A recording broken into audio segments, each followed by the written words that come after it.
ఈ ఎన్నికల్లో అవినీతి చుట్టూ రాజకీయం జరుగుతోంది సార్. అవినీతిలో బీఆర్ఎస్కు కాంగ్రెస్ జిరాక్స్ అంటూ మోదీ ఆరోపిస్తూ ఉన్నారు. అవినీతి పరువుల్ని పక్కన పెట్టుకుని మీరు మాట్లాడతారా అంటూ మిగిలిన పక్షాలు మోదీని కార్నర్ చేస్తున్న పరిస్థితి. అవినీతి అనే అంశంపై ఏ రాజకీయ పార్టీది పై చేయి? ఎవరిది పై చేయలేదు. ఎందుకంటే అన్ని పార్టీల్లోనూ అవినీతి పనులు ఉంటారు. ఇప్పుడు మోడీ అవినీతిపై రెండు విమర్శలు మోడీ ఎక్కడ వేళ చేస్తాడు. ఆయా సందర్భాన్ని బట్టి ఒక్కొక్క రాష్ట్రంలో దాన్ని వదిలేస్తాడు. అవినీతి, పరివారవాద్, వారసత్వ పాలనపై మాట్లాడతాడు. అదే ఆంధ్రప్రదేశ్కి వెళ్ళి వారసత్వ పాలన గురించి మాట్లాడాడు పొరపాటున కూడా. సో ఎందుకంటే అక్కడ వారసత్వ పాలన గురించి మాట్లాడితే నేరుగా లోకేష్ పైన అన్నట్టు అవుతుంది. రాజమండ్రి సభలో లోకేషే పక్కన ఉంటాడు, వారసత్వ పాలన గురించి ఎట్లా మాట్లాడాడు. కర్ణాటక ఎలక్షన్లో పరివారవాది గురించి మాట్లాడాడు, అసెంబ్లీ ఎన్నికల్లో మాట్లాడాడు. ఎందుకంటే ఇప్పుడు అక్కడ దేవగౌడ, కుమారస్వామి పక్కన ఉంటాడు. సో అందువల్ల అవినీతి, పరివారవాది అని ఈ రెండు మాటల్లో దేనికి కూడా సాంక్టిటీ లేదు. నేను ఉదాహరణ చెప్పినట్టు మీరు ఆంధ్రప్రదేశ్, కర్ణాటకే ఎగ్జాంపుల్ కదా. మరి పరివారవాది పైన పోరాడితే టీడీపీతో, జేడీఎస్తో పొత్తెందుకు పెట్టుకుంటాడు? దేశంలో ఎన్ని పరివారవాది పార్టీలతో, ఇప్పుడు మహారాష్ట్రలో అజిత్ పవార్ పరివారవాది కాదా? రాజ్ ఠాక్రే పరివారవాది కాదా? అనుప్రియ పాటిల్ ఉత్తరప్రదేశ్లో అప్నాదల్ పరివారవాది కాదా? ఇలా దేశమంతటా కూడా కుటుంబ పార్టీలతో పొత్తులు పెట్టుకొని మళ్ళీ కుటుంబ పార్టీలు అంటూ విమర్శ చేస్తాడు. అందుకే ఆ రాష్ట్రంలో చేయడు, వేరే రాష్ట్రంలో పోయి చేస్తాడు. మీరు ఆంధ్రప్రదేశ్లోనూ కర్ణాటకలోనూ కుటుంబ పార్టీలు అని మోడీ అంటే నవ్వుతారు జనం. నేను పక్కన ఉన్న వాళ్ళు ఎవరయ్యా అంటారు.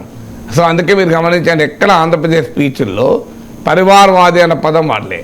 అదే 2019 ఎలక్షన్స్లో బాప్ ఆర్ బేటా అన్నాడు. మళ్ళీ 2019లో చంద్రబాబు నాయుడు వ్యతిరేకంగా అప్పుడు అన్నాడు. ఇక అవినీతిపై కూడా తనతో కలిసి ఉంటే అవినీతి పరుడుగా మాట్లాడాడు, అవినీతి ఆరోపణలున్నా మాట్లాడు. తనను వ్యతిరేకించిన శిబిరంలో ఉంటే అప్పుడు అవినీతి పరుడు అంటాడు. ఇదే చంద్రబాబు నాయుడు అప్పుడు అవినీతి పరుడు అన్నాడు 2019లో. పోలవరంలో ఏటీఎంగా మార్చిండు, ఆంధ్రప్రదేశ్ ప్రజల కళల్ని బుక్కలు చూర్ చేసిండు అని మోడీ అన్నాడు. ఇప్పుడు మళ్ళీ చంద్రబాబు నాయుడు పాలనలో ఆంధ్రప్రదేశ్ టాప్లో ఉందని ఇప్పుడు అంటున్నాడు. సో ఇప్పుడు అవినీతి పరుడు ఒక్క మాట కూడా అన్నాడు ఇప్పుడు చంద్రబాబు నాయుడు. అదే నీతో పొత్తుంటే అవినీతి పరుడు కాదు, నీతో పొత్తు లేకపోతే అవినీతి పరుడు అంటాను. ఇప్పుడు కర్ణాటక అసెంబ్లీ ఎలక్షన్లో దేవగౌడను అవినీతి పరుడు అన్నాడు కుమారస్వామిని. ఇప్పుడు పార్లమెంట్ ఎలక్షన్లో కలిసి పోటీ చేస్తున్నారు కనుక వాళ్ళెవరూ అవినీతి పరులు కాదు. సో బీజేపీలో చేరితే అవినీతి పరుడు కాదు, బయట ఉంటే అవినీతి పరుడు. ఇలా మనం అనేక ఉదాహరణలు చెప్పచ్చు. మహారాష్ట్రలో అజిత్ పవార్ 70,000 కోట్ల ఇరిగేషన్ కుంభకోణం చేశాడని మోడీనే అన్నాడు. ఇప్పుడు అజిత్ పవార్ మహారాష్ట్ర ఎన్డీఏ ప్రభుత్వంలో ఆర్థిక మంత్రి. అశోక్ చవాన్ మహారాష్ట్ర మాజీ ముఖ్యమంత్రి, ఆదర్శ్ సొసైటీ కుంభకోణంలో ప్రధాన ముద్దాయి. సో ఆయనను అవినీతి పరుడని ఆయన కాంగ్రెస్లో ఉన్నప్పుడు ఆయన పైన రోజు అటాక్ చేశారు. ఇప్పుడు అశోక్ చవాన్ బీజేపీలో చేరి బీజేపీ స్టార్ క్యాంపెయినర్, రాజ్యసభ సభ్యుడయ్యాడు. దాంతో ఆయన పైన అవినీతి పరుడు అన్న మాట కూడా అనడం లేదు. సో ఇలా నితీష్ కుమార్ బీజేపీతో ఉంటే ఆయన చాలా గొప్ప దేశభక్తుడు. ఆయన మహాగఠబంధన్లో ఉన్నప్పుడు నితీష్ కుమార్ గెలిస్తే పాకిస్తాన్లో టపాకాయలు కాల్చుకుంటారని మాట్లాడారు.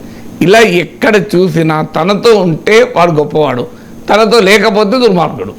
అందువల్ల అవినీతి పైన మోడీ మాటలకి ఏమాత్రం సాంక్టిటీ లేదు. ఎందుకంటే దేశవ్యాప్తంగా అవినీతి పనులంతా బీజేపీలోనే చేరి వాషింగ్ మెషిన్లో క్లీన్ అవుతారు.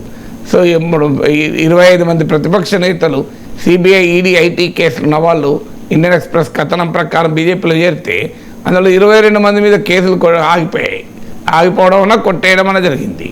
సో ఈ రకంగా అవినీతి పనులు ఆడ బెంగాల్లో సువేందు అధికారి, ఆయన బీజేపీలో చేరకముందు చిట్ ఫండ్ స్కామ్లో ముద్దాయి.